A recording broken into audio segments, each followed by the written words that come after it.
الحمد للہ رب العالمین والعاقبۃ للمتقین والصلاة والسلام علی سید الانبیاء والمرسلین۔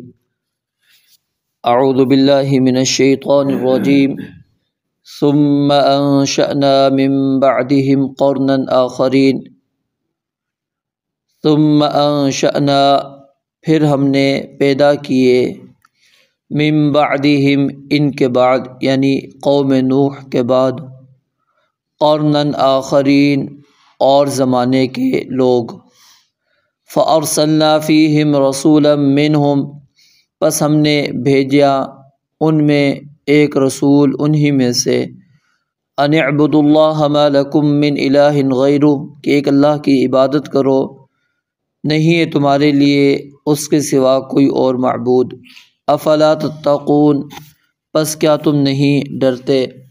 وقال الملأ من قومه الذين كفروا وكذبوا بلقاء الآخرة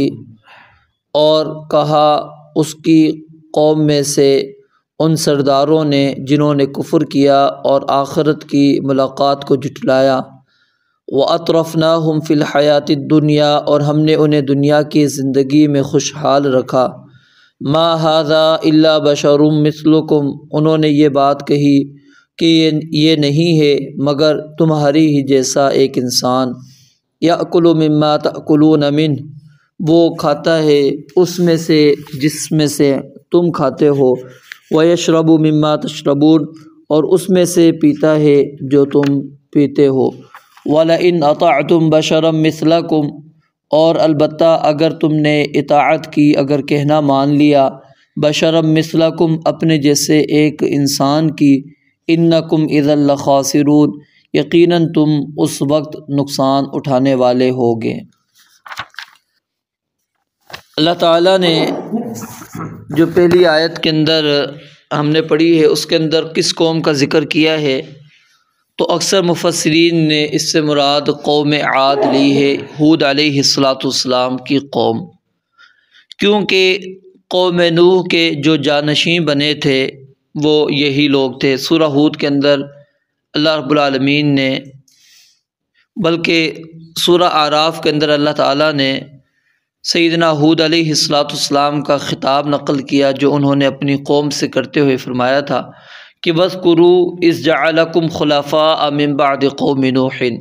کہ یاد کرو اس وقت کو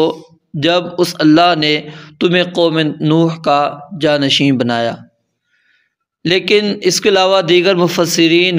وہ اس سے مراد صالح علیہ السلام کی قوم سمود لیتے ہیں۔ ان کی دلیل آگے جس عذاب کا ذکر اس واقعے کے ضمن میں آ رہا ہے وہ ہے چیخ کا عذاب، اور چیخ کا جو عذاب آیا تھا وہ قوم سمود کے اوپر آیا تھا، نہ کہ قوم عاد پر۔ اور پھر دوسری وجہ یہ بھی ہے کہ اہل عرب کے نزدیک ترین جو علاقہ پڑتا تھا وہ قوم سمود کا ہی پڑتا تھا، صالح علیہ السلام کی قوم کا، تو اس لیے وہ زیادہ اہل عرب کے لیے موزوں تھا کہ وہ ان کے محلات وغیرہ کو دیکھتے، کس طرح انہوں نے پہاڑوں کو تراش کر مکانات بنائے ہیں عبرت حاصل کرنے کے لیے۔ تو اس لیے امام طبری رحمہ اللہ، ابن عاشور اور مفسر سعدی وغیرہ نے اسی بات کو ترجیح دی ہے کہ اس سے مراد قوم سمود ہے۔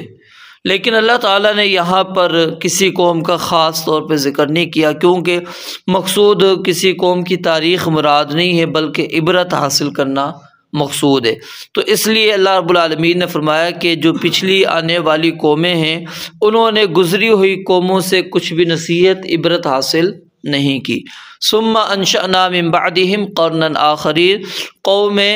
نوح کے بعد ہم نے اور بھی کئی قومیں پیدا کیں، فارسلنا فیہم رسولا اور ان میں ہم نے ایک رسول بھی انہی میں سے بھیجا، اور وہ بھی اسی بات کی دعوت دیتا رہا کہ ایک اللہ کی عبادت کرو جس کے سوا تمہارا کوئی بھی معبود نہیں ہے، لیکن قوم والے ان کی باتوں کو نہیں مانتے تھے، اور وہ ساتھ میں ان کو کہتے بھی تھے افلا تتقون کیا تم ڈرتے نہیں ہو اللہ کے عذاب سے، اللہ کی گرفت سے، کہ رب العالمین نے تمہیں مال و متاع بھی دیا، سب کچھ دیا، اور نبی تمہارے لیے اللہ نے رسول بھیج دیا ہے جو تمہیں دعوت دے رہا ہے، تم اس کی بات کو تسلیم نہیں کر رہے، کیا تم اللہ کے عذاب سے ڈرتے نہیں؟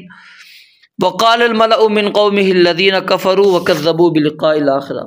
اب اس آیت میں اور جو پیچھے سورہ ہود اور سورہ اعراف کے اندر جو اللہ تعالیٰ نے یہ واقعات ذکر کیے ہیں کچھ تھوڑا سا فرق ہے۔ سورہ اعراف اور سورہ ہود کے اندر جو ہے اللہ رب العالمین نے پیغمبروں کی نصیحت کے بعد قوم کے جو سردار تھے ان کی بات کو اللہ تعالیٰ نے ذکر کیا، اور وہاں پر نہ وقال واو ذکر کیا نہ فا ذکر کیا ہے۔ یہاں پر جو ہے فا اور واو کا ذکر ہے۔ اب ان دونوں میں فرق کیا ہے کہ وہاں پر جو ہے واو کے بغیر ہے اور قاف وہ کیا نام ہے فا کے بغیر ہے، کیونکہ عربی زبان کے اندر واو عطف کے لیے آتا ہے،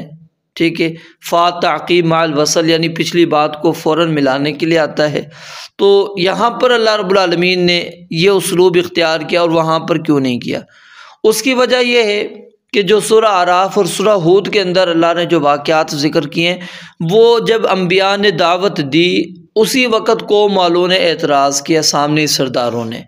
سامنے اسی وقت مخاطب ہو کر نبی سے انہوں نے کلام کیا ہے۔ اور یہاں پر جو اللہ تعالیٰ ذکر کر رہے ہیں اس میں نبی دعوت اس نے دے دی ہے، سرداروں نے بھی سن لی، قوم والوں نے بھی سن لی۔ اب جب قوم والوں کے پاس سردار الگ گئے ہیں ان کو پھر سمجھایا ہے کہ کہیں ایسا نہ ہو کہ ان کی دل کے اوپر اثر ہو جائے نبی کی بات کا، تو اس لیے یہ بعد کا ذکر ہے، اس لیے پھر واو اور فا لگانا پڑا ہے۔ وہاں پر کیا ہے اسی وقت انہوں نے رد عمل ظاہر کیا تھا، انہوں نے باتیں نبی کے ساتھ کر دی ہے، تو اس لیے یہاں پر خطاب کیا ہے قوم کے سرداروں کا، وہ اپنی قوم کے ساتھ ہے اور وہاں پر ڈائریکٹ نبی کے ساتھ تھا، تو یہ یہاں پر فرق ہے۔ تو قوم کے سرداروں نے اپنی قوم سے کیا کہا؟ ایک تو خود وہ کافر تھے، وَكَذَّبُوا بِلِقَاءِ الْآخِرَةِ، اور انہوں نے آخرت کا انکار بھی کیا ہوا تھا، وَأَتْرَفْنَاهُمْ فِي الْحَيَاةِ الدُّنْيَا، اور اللہ کہتے ہیں ہم نے ان کو دنیا کے اندر بڑی خوشحالی بھی دے رکھی تھی، یعنی سرداروں نے جو نبیوں کو جھٹلایا اس کی دو وجوہات تھیں۔